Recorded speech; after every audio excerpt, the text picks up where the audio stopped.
میں اس بات کو اہمیت دیتا ہوں. جب میں ڈینٹسٹ بھی بنا تھا تو اس کے بعد یہ ایک کنٹینیوئنگ ایجوکیشن کی کیفیت تھی, اور ہر دوسرے تیسرے سال مجھے خود احساس ہوتا تھا کہ ٹیکنالوجی شاید آگے چلی گئی ہو, اور اس کو میں کیسے ہینڈل کروں گا, کمیونیکیشن کہاں ہے, مریضوں کے ساتھ کیسے کمیونیکیٹ کریں گے. تو کہیں کوئی چیز مجھے آج تک اسٹیٹک نظر نہیں آئی. یعنی it was a learning process, it is a life long learning process. Even today I am learning things which I am surprised کہ how could I have ignored that, and I can't tell you how humble I become. کہ یہ ایک چھوٹی سی آپ کو مثال دیتا ہوں کہ لرننگ جو ہے وہ دوسروں سے سیکھتے رہتے ہیں. تو میرا پوتا ہے, he is 16 now, وہ اس کے لیسز جب بھی کہیں جاتا تھا تو کھلے رہتے تھے, کھل جاتے تھے, وہ باندھتا تھا پھر کھل جاتے تھے. تو میں نے اس کو کہا تم میرے ساتھ بیٹھو, میں تمہیں لیسز ٹائی کرنا سکھاؤں. خیر میں نے اس کو سکھایا. اچھا وہ ایک حرکت ایسی کرتا تھا تو میں نے کہا اس کی کیا ضرورت ہے. خیر میں نے اس کو کہا یہ حرکت مت کرو. کین یو امیجن, میں ایسے جوتے جس کے اندر لیسز ذرا سے نائلون کے اور اس میں فرکشن کم ہوتا ہے, اس کے لیسز کھل جاتے تھے. تو میں نے سوچا وہ جو حرکت کرتا ہے وہ میں اگر ان پر کروں تو وہ ٹائٹ ہو جائیں گے. تو واقعی honestly I am telling you ہے کہ وہ ایک چند 2 جوتوں کے میرے لیسز کھلتے تھے, تو وہ جو میں نے وہ حرکت کرنی شروع کی تو وہ اس سے ٹائٹ ہو گئے. تو I was impressed by the fact کہ اگر آپ کی آبزرویشن رہے تو ideas can come from any side. Einstein تھا, ایک دن وہ بیچ پر پیدل چل رہا تھا تو جو ریت سوکھی ہوئی تھی اس میں پیر دھستا تھا, اور جو ریت ذرا سی گیلی تھی اس میں پیر نہیں دھستا تھا. تو the next day he came up with the theory of surface tension, کہ سرفیس ٹینشن ہے پانی کا جو سینڈ پارٹیکلس کو بائنڈ کرتا ہے. تو میں یہ سمجھتا ہوں کہ آپ کی زندگیوں کے اندر جو آپ کا انٹریکشن رہا ہے, آپ سب کے پاس ایک کے پاس کہانیاں ہوں گی, ہر ایک کے پاس. سم ٹائمز مجبوری کے اندر, پریشانی کے اندر it affects you, sometimes کسی وجہ سے کوئی انسیڈنٹ ہوا دیٹ افیکٹس یو. تو وہ جو لرننگ ہیوملٹی ہے وہ آدمی اختیار رکھے تو دنیا کے اندر تبدیلی ہوتی ہے. میں پچھلے دنوں ایک اسی وجہ سے آپ سے ذکر کر رہا ہوں, ایک کتاب میں پڑھ رہا تھا, میں آتھر کا نام مجھے اب یاد نہیں رہا, تھنک اگین کے نام سے.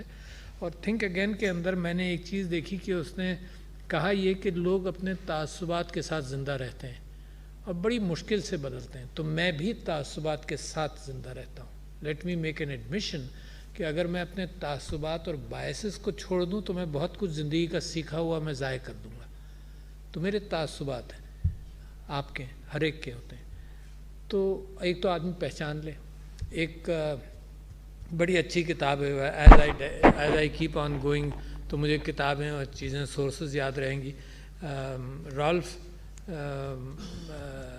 ڈوبیلی کی کتاب ہے آرٹ آف کریٹیکل تھنکنگ. اس کے اندر ان تعصبات کا 100 تعصبات کا ذکر ہے جس میں آپ کو خود اپنے اندر 30-40 نظر آ جائیں گے. And sometimes these biases are necessary. ہر ایک اسٹیٹسٹیشین نہیں ہوتا ہے, تو اسٹیٹسٹکس کی بنیاد پر فیصلہ نہیں کرتا, زندگی کے تجربات کی بنیاد پر فیصلہ کرتے ہیں. آدمی کو پہچاننے کی کوشش کرتے ہیں. جو میلے کپڑے میلے جوتوں کے ساتھ آئے, ڈشیبلڈ آئے, تو ہم یہ سوچتے ہیں کہ یار یہ کلاس میں یہ بندہ مزدوری یا محنت کر رہا ہے, یہ اس کلاس کا ہے. تو یہ these are what educate us into future thinking. تو ان جو تھنک اگین کے اندر میں نے یہ سوچا کہ یار بہت ساری چیزیں میرے اندر رچ بس گئی ہیں, تو میں اس کو دوبارہ کیسے اپنے تعصبات کو ایڈریس کروں, ایشوز کے اوپر, معاملات کے اوپر, left right whatever, higher thinking کے اوپر. تو ایک تو اس نے یہ کہا کہ ایک تو علم کے معاملے میں آدمی ہیوملٹی اختیار کرے, کیونکہ جب اس کو ہیوملٹی نہیں ہوگی تو وہ سیکھے گا نہیں. جب اس کو یہ ہوگا کہ نہیں میں ہوں, میں جانتا ہوں, تو لہذا سیکھنا میرا بند ہو گیا. تو علم کے معاملے میں اس کی ہیوملٹی بے انتہا ضروری ہے. یہ آپ لوگوں کے لیے جب آپ کورسز سے گزرتے ہیں تو کیفیت یہ ہونی چاہیے اور ہے کہ دنیا میں علم تو اتنا ہے کہ آپ اگر 1.5 لاکھ مرتبہ مریں اور جئیں تو بھی اللہ کی کائنات کا علم ایسا ہے کہ آپ کے قابو میں نہیں آئے گا. لہٰذا علم حاصل کر کر اکڑ نہیں بننی چاہیے. That's the wrong thing. یعنی اگر علم سے آپ کی اکڑ میں اضافہ ہوا ہے تو وہ علم ہی خراب ہے. واقعی اس کی کوئی اہمیت نہیں جو آپ کے اندر اکڑ پیدا کر دے. یعنی جتنا علم بنتا ہے تو اتنا آدمی کو ہیوملٹی یوں آتی ہے کہ جس کو نہیں پتہ تھا کہ علم اتنا ہے وہ تو اکڑ سکتا ہے.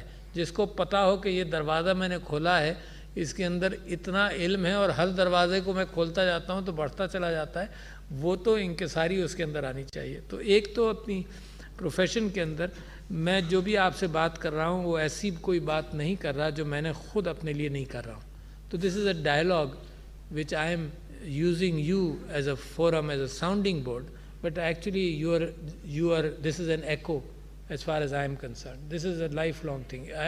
جتنا بھی میری عمر بڑھ جائے تو میں سیکھتا رہتا ہوں. ایک ہندوستان کے بہت بڑے عالم تھے, وہ بیمار ہوئے. یہ آپ نے پچھلے دنوں سنا ہوگا مولانا رفیع عثمانی کا انتقال ہوا. تو ان کے بھی بزرگ تھے, ان کے والد صاحب تھے تقی عثمانی, نہیں مفتی شفیع صاحب دارالعلوم کورنگی کے نگہبان, تو ان کے بھی استاد تھے. تو وہ بیمار ہو گئے. جب بیمار ہو گئے تو خیر عالم تھے, جب بیمار ہو گئے تو کسی نے کہا, افواہ چلی کہ ان کا انتقال ہو گیا. تو ایک ان کے شاگرد نے دیکھا کہ ان کے ہاں تو بتی جل رہی ہے, تو وہ گیا. تو رات کو جب ان کے پاس دیکھا تو اس نے دیکھا یہ تو ہیں, موجود ہیں اور کوئی مطالعہ کر رہے ہیں. اچھا, ان کے لیے بڑا مشکل تھا اٹھ کر بیٹھ کر کسی کتاب کو تلاش کرنا. تو اس نے کہا کہ یہ آپ کیا کر رہے ہیں, آپ تو بیمار ہیں, یہ علم, یہ تو چیزوں سے آپ واقف ہیں, کتابیں آپ کی پڑھی ہوئی ہیں. تو کہنے لگے کہ مجھے تجسس ہو رہا تھا کہ اس حدیث کا اوریجن کیا ہے.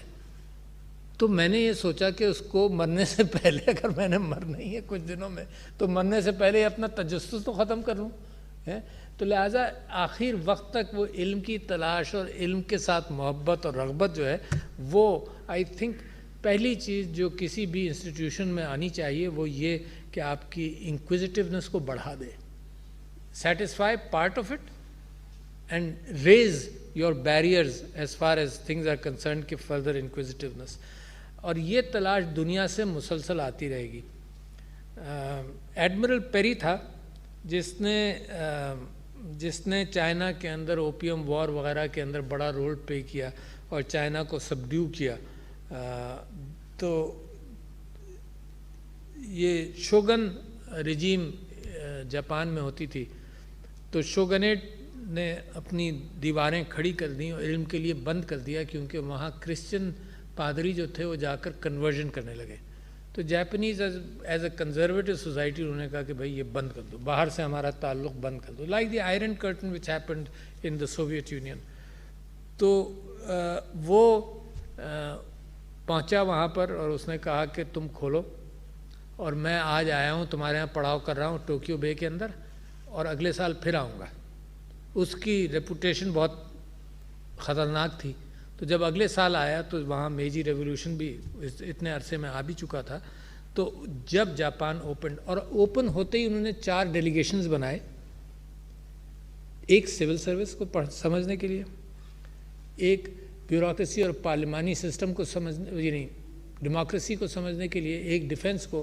تو 4 ڈیلیگیشنز انہوں نے 4 ممالک میں بھیجے, Canada, France, England and USA. اور پہلا کام انہوں نے یہ کیا کہ انہوں نے اپنا ڈریس بدلا, انہوں نے پتلون قمیض اور ٹائی پہننا شروع کی اور ٹوپی لگانا شروع کی. اور اس زمانے کے جتنے امیجز ہیں پہلے وہ اس کلچر میں ملے جا کر, اور وہاں سے 3 سال بعد واپس آئے. ڈیلیگیشن 8-10 لوگوں کا تھا. 3 سال بعد آئے واپس, اور آ کر انہوں نے انفارم کیا کہ دنیا یہاں ہے. اسی طرح سے جب نیپولین مصر پہنچا تو ایک زوال پذیر کیفیت بھی تھی, مگر نیپولین ہمیشہ سے علم کا شوقین تھا, بیوروکریسی کا. His art of war was unique and his art of bureaucracy and learning was also unique. تو وہ تقریباً 53 یا 153 I remember forget the figure, اتنے اسکالرس کو بھی اس نے کائرو بلایا, مصر بلا کر, اور ان کو بیوروکریسی کے اعتبار سے اور کلچرل انپٹ کے اعتبار سے وہ اس نے گائیڈ کیا کہ ایسا ہو. اور نیپولین کے اوپر اتنا ہوپ تھا کہ ہندوستان پاکستان سے مفتی ہند بھی انہوں نے بھی خط لکھے اور نیپولین کے جواب کے اندر پاشا مصر کا پاشا جو تھا اس نے بھی ان کو 3 خطوط دیے کہ جی ہم آپ کے ساتھ کولیبریٹ کرنا چاہتے ہیں. ٹیپو سلطان نے بھی اس کو اپروچ کیا وائل ہی واز ان مصر, ہے نا, اور ٹیپو سلطان سے بھی خط و کتابت ہوئی. بٹ نیپولین نے جو اپنی بینیفٹس چھوڑے اس میں امپرووڈ بیوروکریسی ان مصر and improved sciences and reach for sciences. تو میں آپ کے حوالے سے یہ تو تاریخی کیفیت تھی, but bureaucracy has been obviously important throughout the world. In fact قرآن کے اندر بھی حضرت یوسف کی پلاننگ کے اعتبار سے کا ذکر ہے پورے واقعے کا کہ فرعون کو کیسے انہوں نے گائیڈ کیا غلے کے حوالے سے. That's what you focus do, you predict and then you handle it. But سب سے امپورٹنٹ چیز جو آپ کی آؤٹ ریچ ہے لوگوں کے ساتھ وہ بڑی اہم ہے. That is the most painful part of my life, not the bureaucracy, but in لوگوں کے ساتھ جو فخر اور گھمنڈ کے ساتھ مجھے اگنور کرتے تھے یا ریجیکٹ کرتے تھے. That's the most painful part. کسی نے کام کیا نہیں کیا, دیٹ واز irrelevant. میری والدہ جب بیمار ہوئیں تو ایک ڈاکٹر تھے جو بہت ہی روڈ تھے, اور میں اس زمانے میں ڈاکٹر بن چکا تھا, اینڈ شی ہیڈ کینسر. تو وہ اتنے روڈ تھے کہ میں نے اپنی زندگی میں یہ طے کر لیا کہ میں مر جاؤں گا, ان کے پاس کبھی نہیں جاؤں گا. ایون دو ان کے پاس کنجی ہو میری زندگی کی, میں نہیں جاؤں گا. تو یہ ذہن میں رکھیے کہ دا روڈنس ہے. اچھا, روڈنس کیوں آ جاتی ہے؟ اس وجہ سے بھی آ جاتی ہے کہ وہ آدمی اسی قسم کی فریاد کر رہا ہے جو آپ کو معلوم ہے, تو یو کٹ ہم ڈاؤن. روڈنس اس وجہ سے آ جاتی ہے کہ یہ غلط بات کر رہا ہے, یو کٹ ہم ڈاؤن. روڈنس اس وجہ سے آ جاتی ہے کہ یہ ریپیٹ بھی کر رہا ہے اور آپ کے پاس وقت نہیں ہے, تو یو گیٹ اریٹیٹڈ. اس کو کم کریں. یعنی these days I am reading Rumi a lot. تو رومی کیا کہتا ہے؟ غصے کے حوالے سے کہتا ہے کہ جب تم کو غصہ آئے تو موت کا سکوت اختیار کرو. یعنی موت کا سکوت کا مطلب ان ریسپانسو ہو جاؤ. یہ آج کل سکھایا جاتا ہے نا 1 سے 10 تک گنتی گنو. تو جب غصہ آتا ہے تو موت کا سکوت, ڈونٹ رسپونڈ. اگر امیڈیٹلی رسپونڈ کرو گے تو اتنا ہی روڈ ہوگے. تو ایک تو اس چیز کو رکھیں. دوسرے آؤٹ ریچ کے حوالے سے ایک واقعہ سنا کر آئی ول جسٹ کلوز مائی گفتگو because I want to hear you, I want to respond to your questions. آپ بالکل آزاد ہو کر سوال کیجیے گا, سیاست پر ہو, کسی چیز پر بھی ہو, because this office, this presidency is yours, is the امانت of the people of Pakistan. So whatever I can share I will share. تو حضرت عمر کو کسی نے یہ کہا کہ ایران کے اندر جو آپ نے گورنر بنا کر بھیجا ہے وہ اس نے ایک دہلیز بنا لی ہے, اور جب لوگ اس سے ملنے آتے ہیں تو پہلے وہ وہاں پر ایک سپاہی بیٹھا ہے جو ان سے اس کا انٹرویو کرتا ہے, پھر وہ اجازت دیتا ہے. تو حضرت عمر نے کسی کو بھیجا وہاں اور ان صاحب کو یہ کہا کہ پہلے تو وہ دہلیز توڑ دینا, اس کے بعد اس کو میسج دینا. تو وہ جو صاحب گئے انہوں نے پہلے دہلیز توڑی اور پھر یہ میسج دیا گورنر کو کہ دیکھو لوگوں سے رابطہ بے انتہا ضروری ہے ایک آفیشل کا, اور اگر رابطہ نہیں ہوگا اور تم نہیں کر سکتے تو واپس آ جاؤ, کسی اور کو بھیج دیں گے. تو very courteous statement also, but a message. آج آپ یہ نہیں کر سکتے, میں نہیں کر سکتا کہ ہم کسی کو بالکل کھول دیں کیونکہ پاپولیشن بڑھ گئی, آپ کی ایڈمنسٹریشن بڑھ گئی. But there are ways and means. یہ پرنسپل ہے. This is not exactly how you would do it, but یہ پرنسپل ہے کہ آپ لوگوں کو زحمت دینے کے بجائے آن لائن رابطہ کریں, آن لائن آپ کے پاس رابطے ہو سکیں اور آپ آن لائن آؤٹ ریچ کر سکیں. اسی طرح سے اپنی تعلیم میں کر سکیں. Physical distances create problems. مشرقی پاکستان کی علیحدگی کے اندر یہ بات تھی کہ کراچی واز اے کیپٹل. وہ بیچارے کراچی آتے تھے فیڈرل گورنمنٹ سے رابطے کے لیے, اور فیڈرل گورنمنٹ کے اندر جب رسپانسونیس اور ٹائم کی ضرورت ہوتی ہے تو جو آدمی تکلیف میں ہوتا ہے اس کے پاس کبھی کبھی ہوتا بھی نہیں ہے کہ بھئی 2 ہفتے بعد آنا. پرسن کمنگ فرام مشرقی پاکستان 2 ہفتے بعد کیا کرے گا, ہے نا. پھر وہ اسلام آباد آ گیا, معاملہ اور دور ہو گیا اس سے. تو یہ جو کلوزنس ہے یہ ٹیکنالوجی آج آپ کی مدد کر رہی ہے, اور آپ کے اوپر مجھے سب سے زیادہ ہوپ بھی ہے کیونکہ پاکستان اگر بدلے گا تو بدلے گا 4 انسٹیٹیوشنز کے ذریعے. پاکستان بدلے گا بیوروکریسی کے ذریعے. اینڈ دا ریپوٹیشن، جیسے پالیٹیشنس کا ریپوٹیشن بھی اچھا نہیں ہے. So let me put you in fair ground rather than just blame you. تو بیوروکریسی کا بھی ریپوٹیشن ڈیلیئنگ ٹیکٹکس کے اعتبار سے I am aware of it all my life. I am aware of it even at the presidency at the highest office there is a dealing situation جو میری سمجھ میں نہیں آتی. روزانہ آئی فیس دیٹ. دوسرا یہ کہ جوڈیشری کے اندر ایلیٹس انصاف کے بجائے عوامی انصاف ہونے لگے. That's so important. یعنی جوڈیشری مثال کے طور پر I am giving you an example, مثال کے طور پر اس کی contempt is a big contempt. I agree with that. But what about the contempt which is happening on the people throughout, اس کی بھی فکر ہونی چاہیے نا. تو judiciary, bureaucracy, all of you are doing a good job, but a tremendous amount of improvement is needed. جو جمہوریت ہے اس کے اندر بھی بڑے امپروومنٹ کی ضرورت ہے. اور جو ہمارا ڈیفنس ہے اس کو بھی، اس ملک کو ڈیفینڈ کرنا آسان کام نہیں ہے. یہ جو ہائیبرڈ وار کے کانسیپٹس آ گئے، سائبر سیکیورٹی کے کانسیپٹس آ گئے، سائبر اٹیکس کی کیفیت آ گئی، تو یہ ڈیفینڈ کرنے کے لیے بھی 10 قدم تیز بھاگنا پڑے گا تاکہ دنیا کا کچھ نہ کچھ تو ہم مقابلہ کر لیں. So having said all this, these are random thoughts, but those thoughts which come to mind that day, so اس گروپ کے ساتھ وہ زیادہ شیئر ہو جاتے ہیں. تو I would hand over the thing to you. This is just my thinking direction. Not necessarily questions need not be limited to what I have said. جناب علی. صدر مملکت کا نیشنل مینجمنٹ کورس کے شرکا سے خطاب آپ ملاحظہ کر رہے تھے. صدر ڈاکٹر عارف الوی نے کہا کہ سیکھنے کا عمل ساری عمر جاری رہتا ہے. علم حاصل کرنے کے لیے ہمیں اپنے اندر انکساری پیدا کرنا ہوگی. دنیا میں ہونے والی تمام تر ترقی بھی علم ہی کی مرہون منت ہے، اور علم ہی سے ممکن ہے کہ ہم مزید بھی ترقی کے منازل کو طے کر سکیں گے. انہوں نے کہا کہ سیکھنے کا عمل کبھی بھی نہیں رکتا اور علم کے اوپر انسان کو تفاخر نہیں کرنا چاہیے. ابھی آپ کو بتائیں کہ وزیر اعظم محمد شہباز شریف کی زیر صدارت وفاقی کابینہ کا اجلاس جاری ہے. اجلاس میں ایجنڈے کے نکات پر غور کیا جا رہا ہے.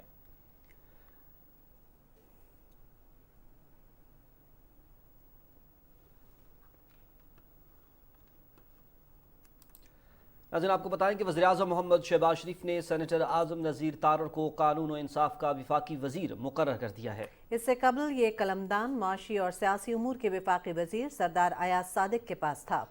سینیٹر اعظم نذیر تارڑ نے وزارت قانون اور انصاف میں اپنے عہدے کا چارج سنبھال لیا ہے. اس موقع پر وزارت کے اعلیٰ افسران نے وفاقی وزیر کا استقبال کیا. سینیٹر اعظم نذیر تارڑ اس منصب پر پہلے بھی فرائض ادا کر چکے ہیں.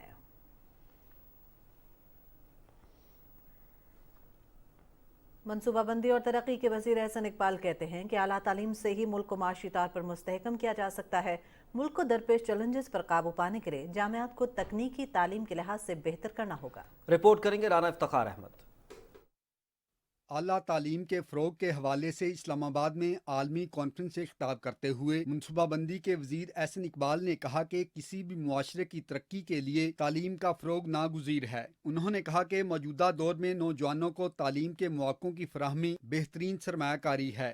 حکومت پسماندہ علاقوں کے طالب علموں کے لیے اعلیٰ تعلیم کے حصول کو آسان بنانے کے لیے بھرپور اقدامات کر رہی ہے. The access to higher education is one of the keys to growth and development. Our government is committed to provide access to education to underprivileged segments of our society.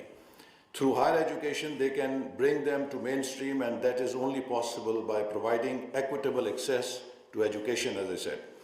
And we are committed to do so. Not only education, our government recently announced youth development program under which our government will provide 20,000 paid internships to our young graduates. We also are launching a 5,000 scholarships for students from backward areas of Pakistan to give them access to quality education. امریکی سفیر Donald بلوم نے کہا کہ پاکستان اور امریکہ کے درمیان تعلیم اور دوسرے شعبوں میں مضبوط شراکت داری ہے. انہوں نے کہا کہ پاکستان کی ترقی اور خوشحالی کا انحصار اعلیٰ تعلیم کے فروغ میں ہے. Over time, Pakistan's economy will recover and grow. And successful industries like textiles will continue to develop, and new sectors like renewables will take root. U.S. companies like Google and Cisco are contributing to Pakistan's digital transformation. Pakistan has tremendous potential for growth, but its universities must adapt to meet the evolving needs of the companies driving Pakistan's recovery and providing the jobs of tomorrow. دوسرے مقررین نے کہا کہ مستقبل کے challenges سے نمٹنے کے لیے تعلیمی اداروں میں تحقیق اور جدید ٹیکنالوجی کو فروغ دینا ہوگا۔ رانا افتخار احمد، پاکستان ٹیلی ویژن نیوز، اسلام آباد۔ پاکستان پیپلز پارٹی کا 55واں یوم تاسیس آج منایا جا رہا ہے۔ چیئرمین پاکستان پیپلز پارٹی اور وزیر خارجہ بلاول بھٹو زرداری نے یوم تاسیس پر اپنے پیغام میں کہا ہے کہ 55 سالوں پر محیط پاکستان پیپلز پارٹی کی جدوجہد برابر ہونے کے قریب ہے۔ اب ملک میں آئین کی بالادستی اور جمہوریت مضبوط ہوگی۔ اگلے عام انتخابات کے بعد وفاق سمیت چاروں صوبوں میں عوامی راج ہوگا۔ سابق صدر آصف علی زرداری نے یوم تاسیس پر اپنے پیغام میں کہا کہ پاکستان پیپلز پارٹی نے 3 آمروں کو شکست دے کر جمہوریت کو فتح یاب کیا۔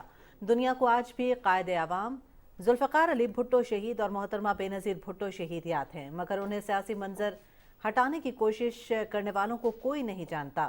تمام ملکی امور کا فیصلہ عوام کی منتخب پارلیمنٹ کرے گی اور جمہوریت مضبوط ہوگی۔ آج سے 55 برس قبل شہید ذوالفقار علی بھٹو نے 30 نومبر سن 1967 کو جس پاکستان پیپلز پارٹی کی بنیاد رکھی تھی، وہ پارٹی آج بھی ملک کی سیاست کا محور ہے۔ مزید تفصیل محمد زبیر الدین کی رپورٹ میں جانیے۔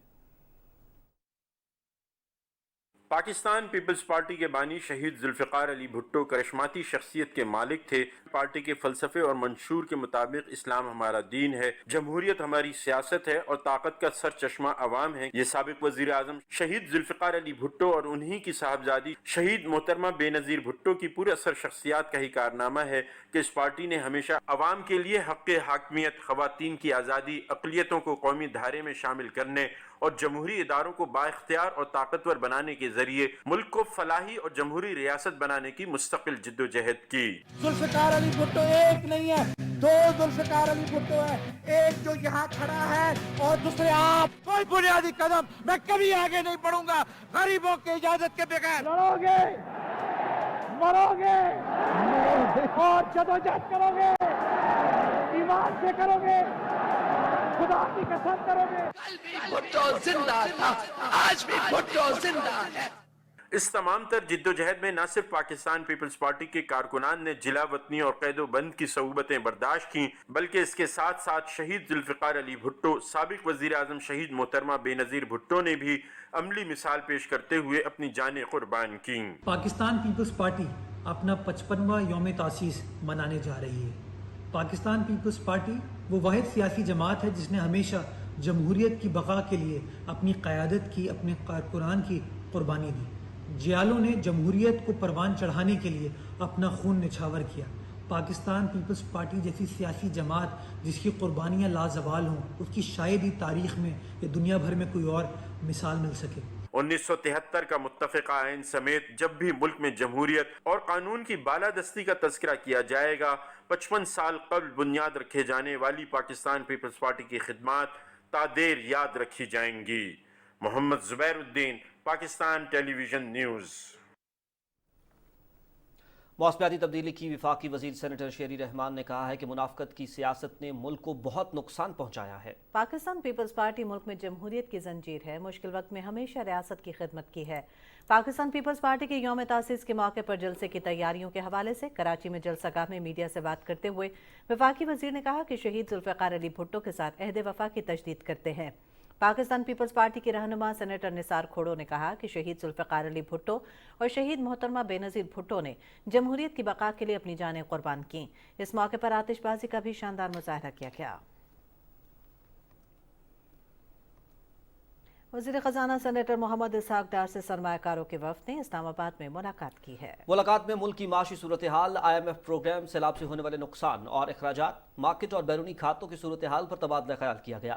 وزیر خزانہ نے کہا کہ موجودہ حکومت نے ملک میں کاروباری ماحول کو آسان بنانے کے لیے تمام عملی اقدامات کیے ہیں۔